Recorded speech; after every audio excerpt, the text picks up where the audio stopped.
Are you trying to choose your brand fonts and feel like there are a million different choices and have no idea where to start with picking ones that are actually going to work really well for your brand? We absolutely understand where you're coming from, and it can seem overwhelming with all the different choices, just like it can seem overwhelming to pick your color palette when there's an infinite amount of choices that you can make, right?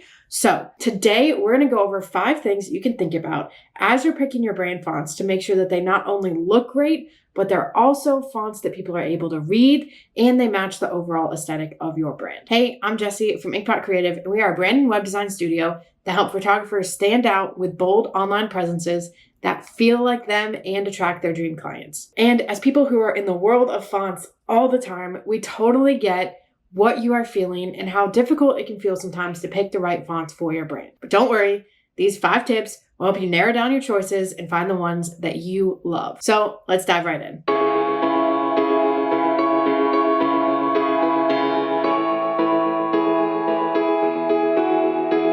First and foremost, you want to think about the aesthetic of your brand and how your fonts play into that. So if we're thinking about a brand that maybe has more of a retro vibe to it, right? A font that screams high-end luxury isn't necessarily going to work for that brand. It's going to feel disconnected. It's not going to feel like it goes with the photos and the colors and the other brand elements that you have. So think about your overall vibe, your overall aesthetic. This is a great place if you're putting together a Pinterest board that has different inspirations, whether it's different colors, textures, images, or fonts that you find that you're kind of drawn to. Look at them all as a whole and see what is going to work for you. Here's the important thing. You can think that a font looks beautiful. You can be like, oh my God, this is the most gorgeous font I've ever seen. And it might not be the right font for your business. There's a difference, just like with colors, just like with everything else with your brand, on your personal preferences, things that you like, and what's going to work in your brand and match the aesthetic and draw in the clients that you want. So if you have a super funky brand, a more minimal font is going to feel disconnected. It's not going to feel like it is cohesive with the rest of the brand. And vice versa, if you have a super, high-end luxe brand and you are using Comic Sans, it's going to feel so off and it's not going to connect the way that you want it to, right? So first things first, think about the overall aesthetic. Look at the different elements that you already have and see what is the general vibe and direction you want to go with your fonts. The second thing you can think about is serif versus sans serif fonts. Now, if you have no idea what I'm talking about, serif fonts are the ones that have little lines on the end of the letters, kind of like little feet. Sans serifs are fonts that are more square and uniform and don't have those on the edge of each letter. Now, there's no right or wrong answer on what's going to work better for you. It really, again, goes back to the aesthetic, the vibe that you're going for with your brand, and a little bit of your personal preference of if you like one versus the other. Now, you can find every variation of font in serif and every variation of font in sans serif. You can find super high-end fonts. You can find super funky. You can find super retro. You can find super clean, minimal in both of them, right? So we're not necessarily saying if you want something high-end, you have to use serif. If you want something a little playful, you have to use sans serif. You can find anything in either font options. So it's really looking at the different styles and seeing if there's one that you're drawn to versus another. Now with that too, you can also think about the style of it if you want something that has a little more personality. If you like the little ligature, so if you like when maybe the end of the R swoops under the next letter or, has these funky little elements to it, or if you want something that's a little more straightforward, a little more clean. Again, this is going to go back to your brand itself. Do you have a brand that's a little more playful? Do you have a brand that's a little more, 70s inspired? Do you have a brand that's more so looking at, what you would see in a magazine or editorial style, right? So all of these things kind of play together, but do some research, look up sans serif versus serif, look at the different font types, see if you're drawn to one versus the other. And this can be a great place to start when you're looking for your overall fonts. Now, I will say in general, when we're looking at these fonts, we're going to have multiple different pieces of our font suite, which I'll go over in a little bit. But we see most of the time that serif fonts work great as heading fonts. You can have sans serif fonts too. Awesome. They both work great as heading fonts. Subhead fonts tend to work a little better as sans serif. So keep that in mind as you're looking. You don't have to necessarily discount a font because you're like, this wouldn't work for a heading. Maybe it works for a subheading. Maybe it works for a paragraph, something like that. Now, one thing you may be tempted to do is use the same font you're using in your logo as your heading font. And while this isn't necessarily the worst thing that you could do, we want to try to avoid it when we can. This is because we want to have some variety in our brand suite and make sure that everything kind of has their own unique elements while also making sure that they mesh together. The other side of this is sometimes you'll find that the fonts you're using for logos are display fonts. These are fonts that don't necessarily work that great as actual text fonts, paragraph, heading, subheading, anything like that. So if that's the case too, you want to avoid that and pick a non-display font as your heading font. Now, with that in mind, you want to keep your logo in the back of your head and make sure that the fonts match the same vibe as your logo. So if you have something that is super editorial, that's the vibe of your logo. It's great. You love it. And then you're like, okay, I'm going to find the thickest, funkiest font that I can find for my heading font. It might feel off and it might feel like you're looking at two different brands. That's not what we want. We want to make sure that they mesh, that they feel cohesive, but they're their own individual elements. Now, I mentioned it a little bit, but you want to think about your entire font suite as a whole. Now, for us, what we like to think about in the font suite is having a title and heading font. So anything that's the title of the page or the heading text on your website page. Then we have a subhead font. These are going to be kind of your H3s if we're thinking about, your website, or anything that's just a subheading underneath the main headings, calling things out, but it's a little bit smaller. Then we have your paragraph font. This can maybe be the same as your subhead font. Generally, we see that if we're going to do this, maybe we'll pick a bold version of the font for the subhead and the normal version for the paragraph text. The other thing that you'll use your subhead font for most of the time is going to be your button. So the button text on your buttons is most likely going to be your subhead font. Now, the last font that we like to add in is some sort of accent font. So this is normally something that can be a handwritten type font, a script font, some sort of italicized font, something where we can use it to call out very small things every once in a while, but still have that variety, still have different things that we can use so that we're not, repeating the same thing over and over. We can add that little bit of visual interest. So with all this, again, we'll have a heading font that we can use for headings and titles. We'll have a subhead font that we can use for our subheadings and our buttons. We'll have a paragraph font that might be the same style as your subhead font, maybe just a different version, a lighter version, something like that.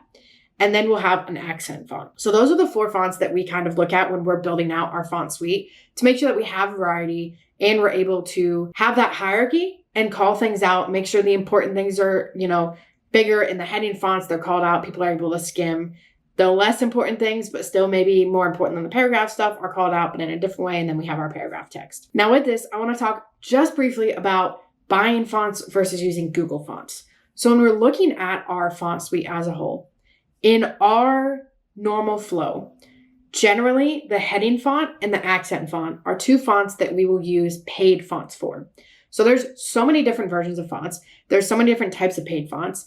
It's important when you're looking at it to see if you can have the desktop font and the web font, so you're able to use it on your website and also use it on things like print marketing, anything you're using in Canva, stuff like that, right? You also want to check the license for it. So especially for web fonts, there are licenses that are annual and there are licenses that are one-time. We tend to lean towards one-time, makes it a little easier. You don't have to keep it up, but those are things you want to keep in mind. In general, you don't have to spend a ton of money to get really nice custom fonts, right? So using those 2, having the heading and the accent font as paid fonts, gives you that little bit of uniqueness. You're generally going to find better options for heading fonts and accent fonts in paid fonts than you will in Google Fonts.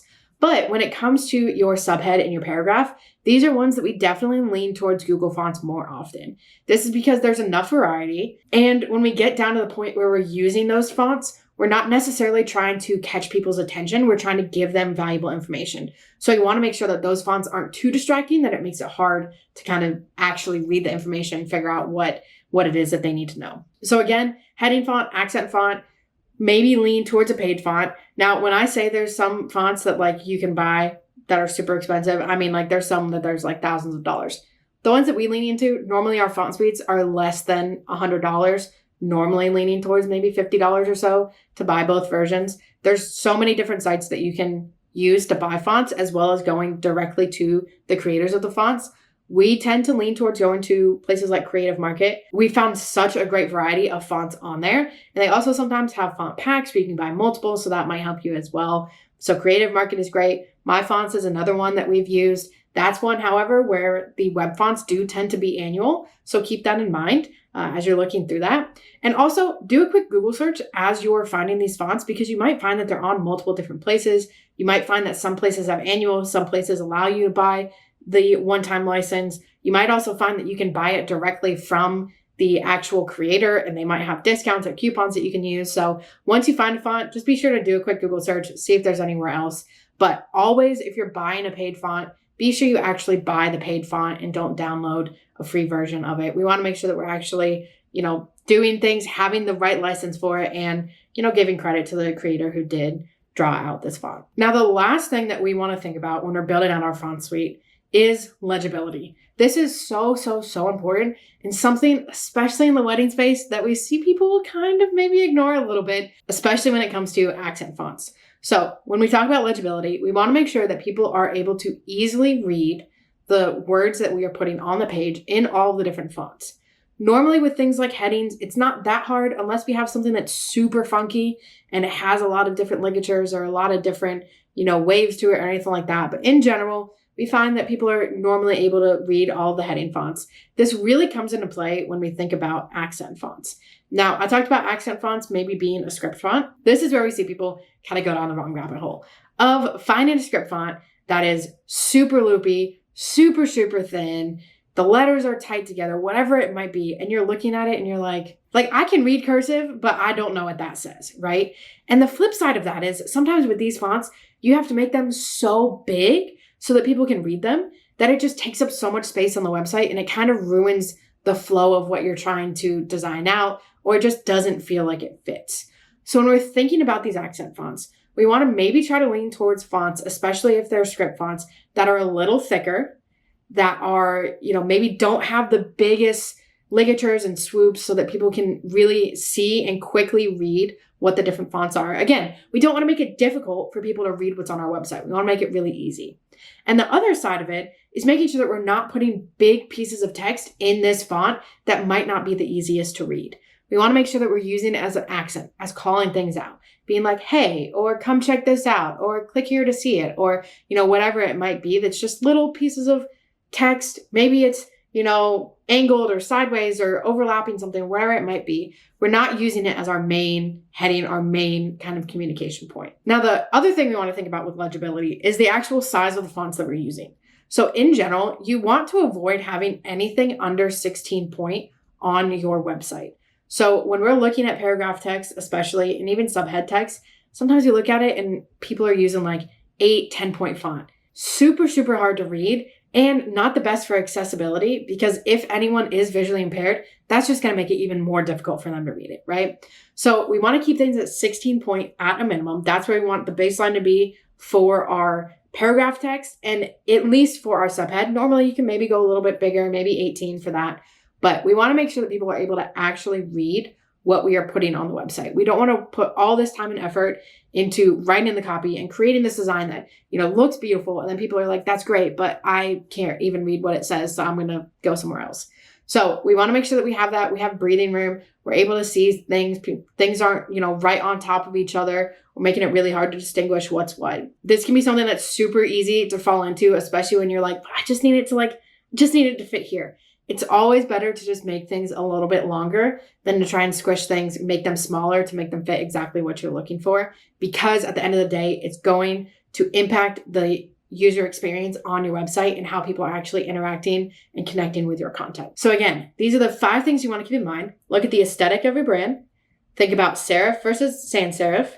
Make sure your logo fonts and your heading fonts are different. Think about your type suite as a whole and how they play together. And always consider legibility. Hopefully this helps you as you are thinking about your font suite and building it out to make sure it matches your brand and looks great on everything that you put out. And if you do want a little help creating your brand suite, we do have a custom branding package where we'll create your logos, your color palette, your font suite, brand patterns, all of that for you in just 2 weeks. So you can click the link below to learn more about that. As always, feel free to leave any questions down in the comments. We will absolutely be sure to answer it. Don't forget to hit that like and subscribe button, and we'll catch you in the next one.